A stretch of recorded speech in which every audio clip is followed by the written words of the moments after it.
बुलढाण्यातील कंडारी गावात पाणी टंचाईमुळे नागरिकांचे मोठे हाल होत आहेत। भर उन्हात महिलांना पाण्यासाठी पायपीट करावी लागते। गावात अद्यापही पाईपलाईनच्या द्वारे पाणी पुरवठा होत नाही। यामुळे ग्रामस्थांकडून संताप व्यक्त केला जातोय।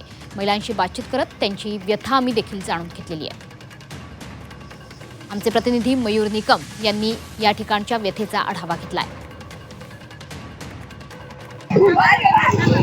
बुलढाणा जिल्ह्यातल्या सिंदखेड राजा तालुक्यातलं कंडारी हे गाव।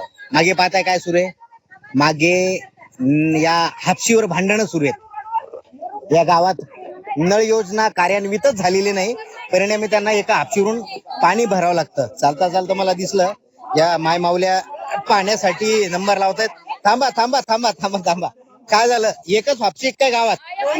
दादा एकच हापशी आमच्या गावामध्ये। आणि त्यामुळे काय माहितीये का, या बायांचा असाच दांगडू असतो दररोज। पण आमच्या मुलं शाळेत जातात, त्याच्यामुळे कोणाचे बाळ रडतात, कोणाचे हे करतात, कोणाला शाळेत जाण्यासाठी मुलांना गडबड असते का नाही।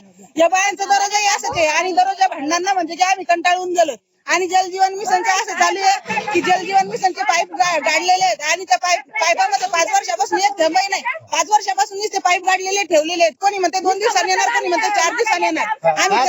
आम्ही काय झालं? मतदान निष्ठा मागायला येते। आमच्या गावाला पाण्याची व्यवस्था नाही, लेकराला चंबर पाणी भेटा नाही। एक हापशी आहे, बंद गाव एक हापशीवर आहे, पाणी कसं भेटन मग?